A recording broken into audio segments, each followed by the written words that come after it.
Este es un libro especial porque no habla de lo que habitualmente es lo típico en Cantabria. ¿De qué se habla en Cantabria?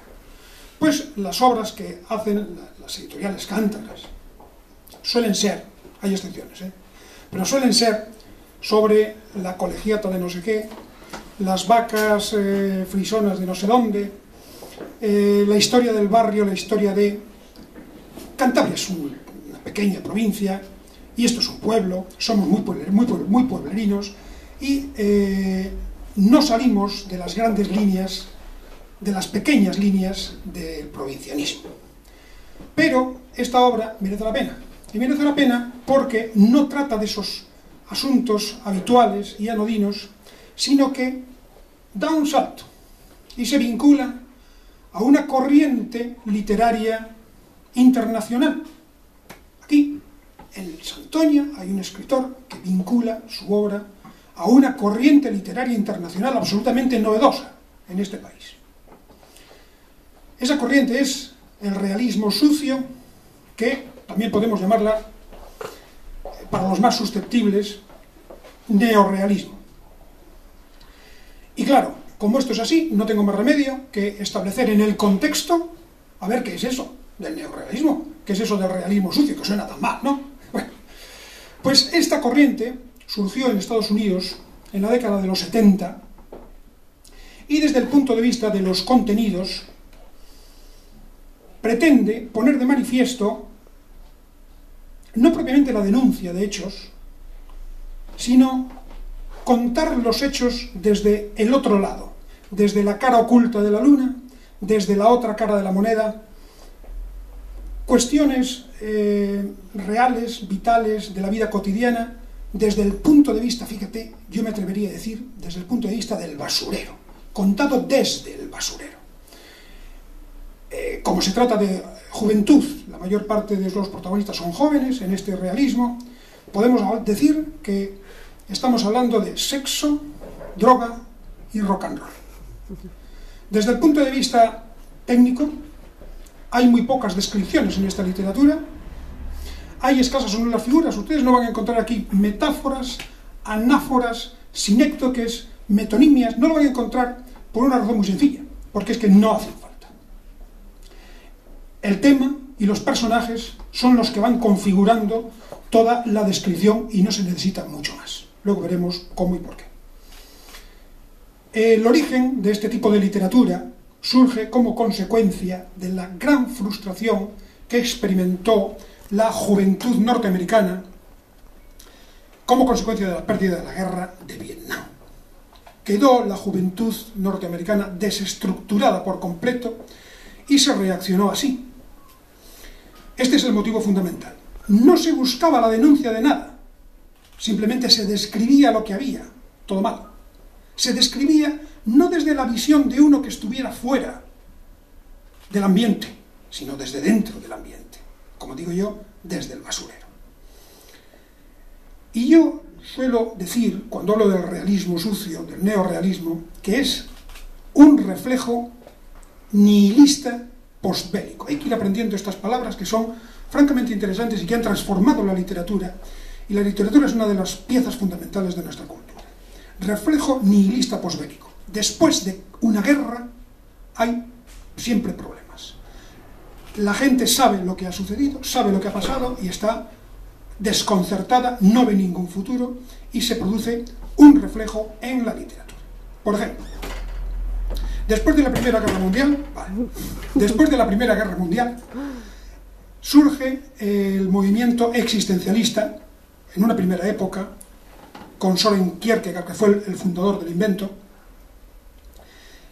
Pasa la Primera Guerra Mundial, llega la Segunda más feroz todavía, y el existencialismo se recupera, avanza, ocupa nuevas posiciones, y surgen personajes como, por ejemplo, El extranjero de Camus.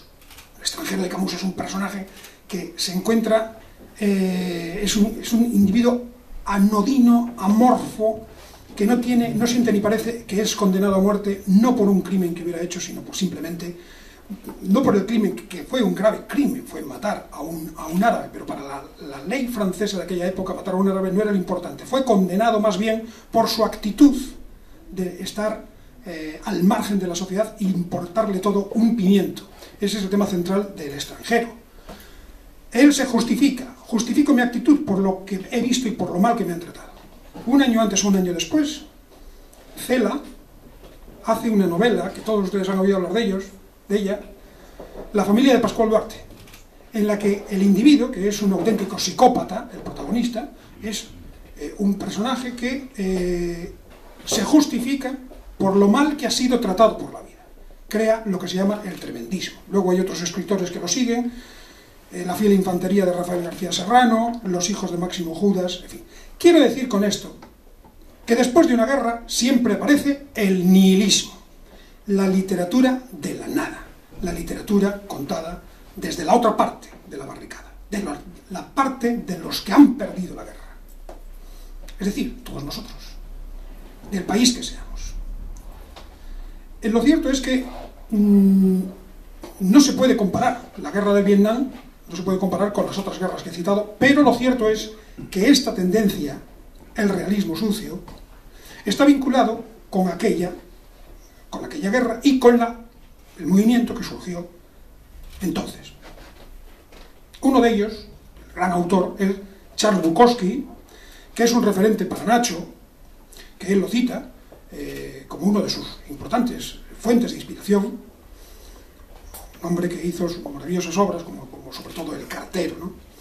El mismo Bukowski, en muchísimas entrevistas, se hace hijo literario de John Fante, otro monstruo de la literatura realista norteamericana. Por lo tanto, podemos decir que Nacho García de Santoña es hijo literario de Charles Bukowski y nieto de John Fante. No sé si esto estará bien dicho, ¿no? Pero no hay que olvidar a otro importante, que además él también lo cita, que es Paul Palahniuk. Este hombre, le conocerán, el Club de la Lucha, Nana. Bueno, pues este hombre es una pieza clave en el realismo sucio y creó el término ficción transgresiva. Ficción transgresiva. ¿Qué es esto? Los personajes de Palahniuk, los personajes en general del realismo sucio, lo que hacen es autodestruirse, intentar autodestruirse, autolesionarse, vivir mal y, si es posible, peor, porque no pueden destruir el sistema.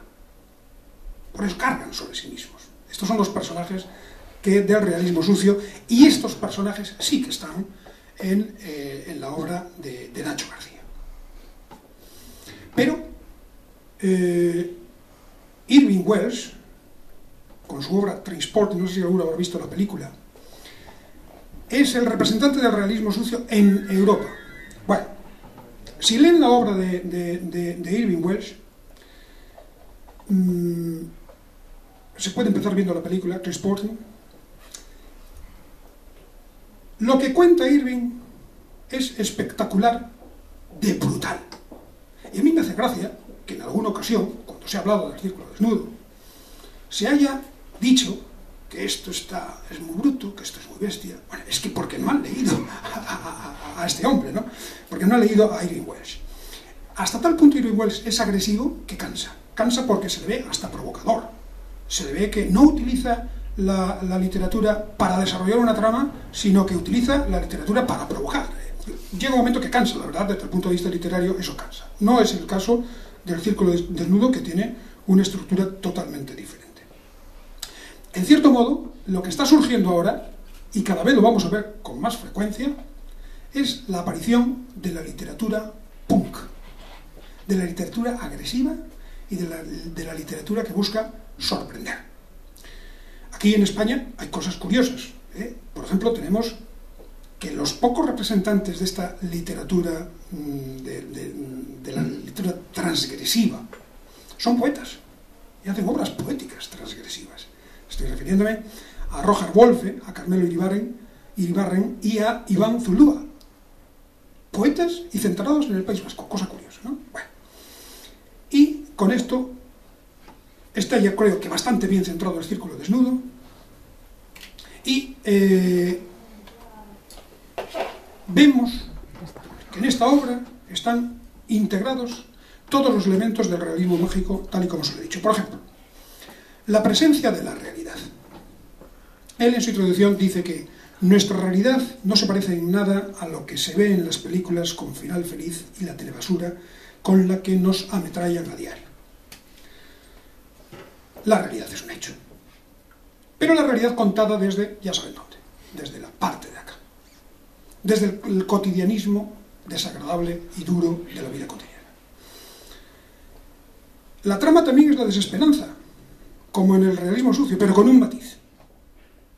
Porque, a diferencia del realismo sucio, la obra de Nacho García tiene un matiz, y es la voluntad ejemplificadora. Por ejemplo, él dice: es duro escribir sobre este tipo de situaciones, pero es necesario hacerlo para que la gente aprenda algo de ellas y, a ser posible, deje de vivir en la apariencia. Bien, pues hemos marcado una diferencia. El realismo sucio santoñés, el realismo sucio en Cantabria, tiene un matiz ejemplificador, cosa que en absoluto tiene el norteamericano, ni el inglés, ni el que se hace en el resto de España. Bien. Otro tema es también el de la autodestrucción. Hay alguna obra que luego comentaremos, algún cuento, el tema central, en el que la autodestrucción es el punto capital de ella. Y también es una obra de crecimiento. Curioso que la mayor parte de los personajes son jóvenes que van desarrollándose, que van creciendo, la mayor parte, no todos, van desarrollándose, van creciendo. Esto se llama en literatura obras de crecimiento, en la que se ve cómo la persona evoluciona y termina, en este caso, en unos casos dentro del cubo de la basura, en otros consiguen salir del cubo, ¿no? Esto también se ve en los movimientos europeos y americanos. Hay ciertos toques de tremendismo, sí, porque hay escenas brutales, pero es que nos cogemos la novela que he citado antes, la familia de Pascual Duarte, y vamos, es que es aterrador. De hecho, él planteó el término tremendismo, que lo inventaron, y yo creo que gracias a eso ganó el Nobel, ¿no? El tremendismo. Bueno, pues aquí hay escenas muy brutales, pero es que esto está justificado por la materia con la que estamos tratando. Desde el punto de vista de la forma, los cuentos están narrados en primera persona. Esto es otra diferencia con el realismo sucio, porque en el realismo sucio la mayor parte de las obras están narradas en tercera persona. ¿Por qué? Porque el narrador no se implica, porque en el momento en que el narrador se implica, en el momento en que el narrador cuenta la historia, en el pacto que se hace con el escritor, le estás diciendo, con el lector, le estás diciendo al lector: en algún momento yo he salido del cubo de la basura y me he puesto a escribir esta historia, estoy reflexionando sobre esta historia, porque si estuviera todavía autodestruyéndome, no estaría reflexionando sobre esta historia. Eso es lo que tú le dices al lector con el hecho simple de escribir en primera persona. Con lo cual, esto ratifica la tesis que yo mantengo de que la obra de Nacho García es una obra claramente ejemplificadora. No hay descripciones. Esto es una cosa importante, esto coincide con la línea general, no existen descripciones, pero el que narra no es un literato. El que narra es un escritor, es un escritor lumpen, o que ha sido lumpen. Aquí hay que diferenciar una cosa muy importante. En la obra, en toda obra literaria, hay mucho del autor, muchísimo. Y aquí hay mucho de él, y en el Quijote hay mucho de Cervantes, pero no tiene nada que ver, ni el Quijote con Cervantes, ni esto con Nacho.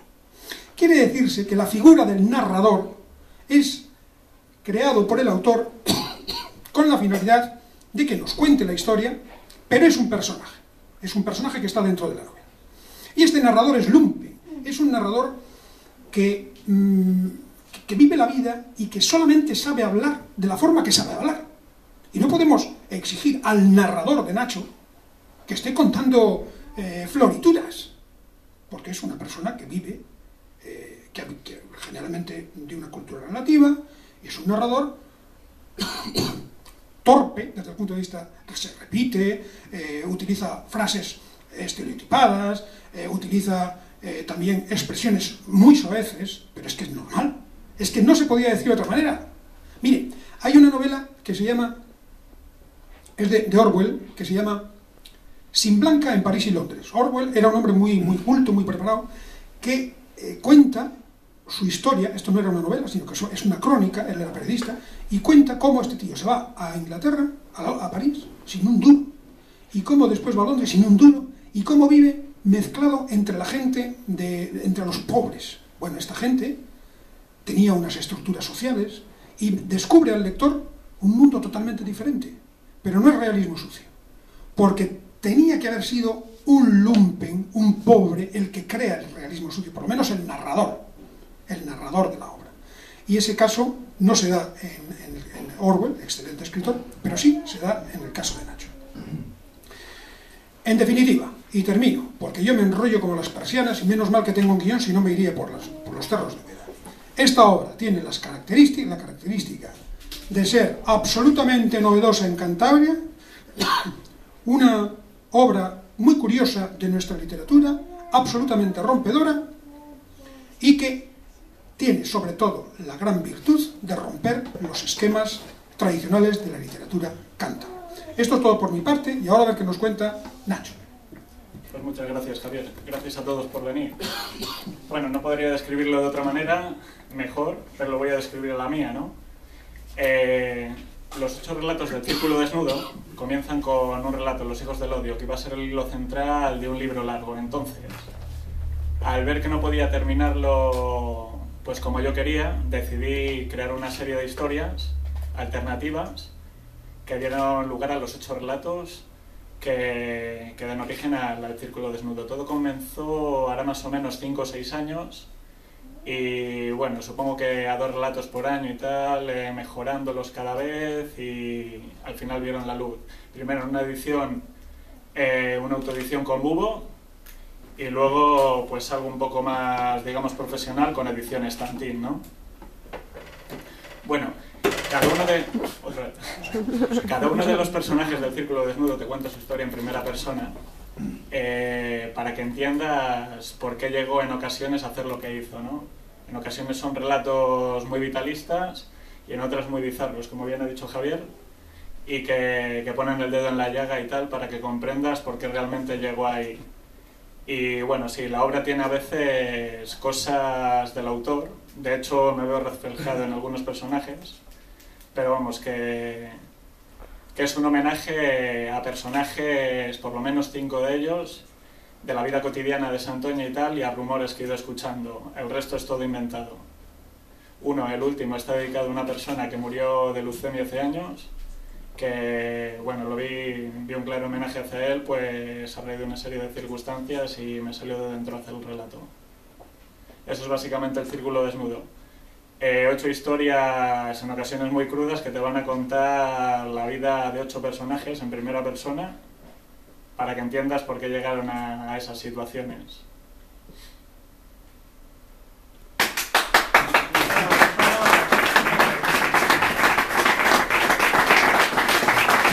Dice Nacho que no...